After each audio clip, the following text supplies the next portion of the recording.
Hi hello నమస్తే. ఒక దేశం కాని దేశం ఉద్యోగం కోసం వెళ్ళారు, ఖండాలు దాటి మరి వెళ్ళారు. కానీ అక్కడికి వెళ్ళిన తర్వాత తెలిసింది ఉద్యోగం లేదు, సజ్జానం లేదు.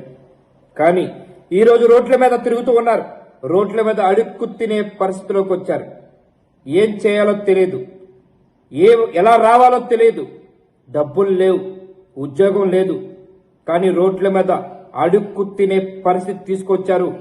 వినోద్ ఆటోనగర్ ప్రాంతానికి చెందినటువంటి ఇన్స్టిట్యూట్లు ఎవరైతే ఉన్నాయో, వినోద్, అఖిల ఎవరైతే ఉన్నారో వీళ్ళ నుంచి మాత్రమే వీళ్ళే పంపించారని కూడా చెప్తున్నారు. ఓ పక్క విజువల్స్ ఉన్నాయి, వాళ్ళు అక్కడి నుంచి వీడియో పెట్టారు.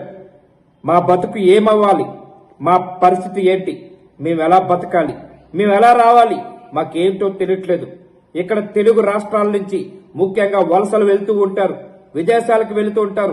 బాగోగాలని అన్ని విధాలుగా ఫ్యామిలీ కోసం, సోర్స్ కోసం ఉద్యోగ అవకాశాలు ఎదుక్కుంటూ దేశ విదేశాలు వెళుతూ ఉంటారు.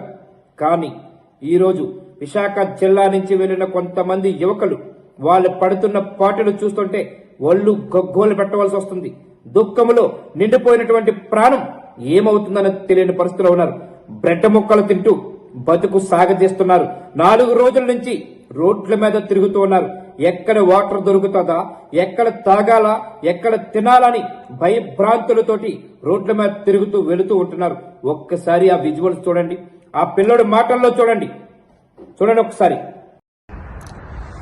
అందరికీ నమస్తే అండి, నా పేరు రాము. మేమైతే యూరోప్ వచ్చాము. ఇక్కడికి యూరోప్ వచ్చాం, కానీ యాక్చువల్లీ మేము కొన్ని ఏజెన్సీని నమ్ముకొని వచ్చాము దూరం. అక్కడ దగ్గర మా దగ్గర వాళ్ళు 5 lakhs తీసుకున్నారు. 5 లక్షలు అయితే మేము కట్టించి వచ్చామండి దూరం. ఇక్కడికి వచ్చిన తర్వాత ఏంటంటున్నారంటే పని అది లేదు, మాకు సంబంధం లేదు, మేము పంపించినంత వరకే మీకు అని చెప్పి అంటున్నారు. కానీ వాళ్ళు మాకు చెప్పడం ఏంటంటే మమ్మల్ని పంపించినప్పుడు మీకు పని అది ఇస్తారు, అక్కడ అన్నీ ఇస్తారు, నెలకి మీరు డబ్బులు పంపించుకోవచ్చు ఇంటికి అని చెప్పి అన్నారు. కానీ ఇక్కడికి వచ్చిన తర్వాత చాలా 2 years కాంట్రాక్ట్ అది అన్నారు. కానీ మేము వచ్చిన చాలా ఇబ్బంది పడుతున్నామండి. ఇక్కడ అంతా రేట్లు కూడా చాలా ఎక్కువ. చూడండి, రోడ్డు మీద వదిలేశారు మమ్మల్ని. ప్రజెంట్ అయితే వాళ్ళు చాలా రోడ్డు మీద వదిలేశారు. 3 రోజులు 4 రోజులు అవుతుంది. ఇప్పటివరకు డబ్బులు అయితే ఉన్నాయి మా దగ్గర, అలాగే తిన్నాము డబ్బులతోని. ఇప్పుడు డబ్బులు లేక మా దగ్గర కరెక్ట్గా 20 రూపాయలు ఉంటే చూడండి బ్రెడ్ కొనుక్కున్నానండి. బ్రెడ్ అది 3 రూపాయలు. ఇక వాటర్ బాటిల్ మేము తెచ్చిందే ఉంది, వాటర్ ఎక్కడొక్కడ పెట్టుకోవడం, బ్రెడ్ 2 ముక్కలు తినడం, మళ్ళీ ఎక్కువ తింటే అయిపోద్ది అని చెప్పేసి ఇలా చేస్తున్నామండి. మమ్మల్ని పంపించిన వారు ఎవరో అంటే మన వైజాగ్లోని ఆటోనగర్లో కొన్ని ఇన్స్టిట్యూట్లు ఉన్నాయండి. ఇందులో ఫస్ట్ అయితే విజయదుర్గ, మోహన్, అఖిల్ అండి వాళ్ళ పేర్లు, ఇద్దరు వైఫ్ అండ్ హస్బెండ్స్. తర్వాత రాంబాబు అండి, సాయి ప్లేస్మెంట్స్. రాంబాబు కొత్తగా ఇన్స్టిట్యూట్ కట్టాడు ఆటోనగర్లో, మా అందరిగా డబ్బులు తీసుకొని. ఆ తర్వాత వినోద్ అండి, వినోద్ ఆయన కేరళ, ఆయన ఒకడండి. చాలా ఇబ్బంది పడుతున్నామండి. కొంచెం ఈ వీడియో వాళ్ళ వరకు వెళ్ళే వరకు షేర్ చేయండి. మేము పోలీస్ కంప్లైంట్ ఇస్తామంటే మమ్మల్ని బెదిరిస్తున్నారన్నమాట, మీ ఫ్యామిలీకి అటాక్లు చేస్తాము అది ఇది అని చెప్పేసి వాళ్ళు. అందుకని భయపడి పోలీస్ కంప్లైంట్ కూడా ఇవ్వలేదు. ఇప్పుడు ఇంటికి వెళ్ళిపోదామంటే డబ్బులు కూడా లేవండి మాకు, అక్కడ తిన్నా కూడా డబ్బులు లేవు. చాలా చలి, ఇక్కడ -5 -6 ఉందండి. ఏదైనా రైల్వే స్టేషన్లోకి వెళ్ళడం, ఏదైనా బస్ స్టాప్లోకి వెళ్ళి పడుకోవడం నైట్ టైం అలా చేస్తున్నాము. ఇంక వాటర్ బ్రెడ్ అండి మాకు, అది అయిపోతే రోడ్డు మీద పడిపోతాం. ఇంకా ఉన్నాయి కూడా కొంచెం షేర్ చేయండి సార్. ఇది వాళ్ళ వరకు వెళ్ళేంత వరకు కొంచెం వాళ్ళ మీద తగిన చర్యలు తీసుకుంటారని కోరుకుంటున్నామండి. ఇది ఉంటానండి. విన్నారు కదా ఆ కుర్రాడు ఏం మాట్లాడాడు.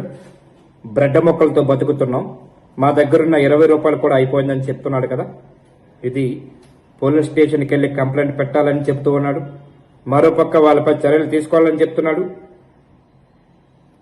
ముఖంగానే చెబుతూ ఉన్నాడు, వీడియో రూపంలోనే చెప్తున్నారు.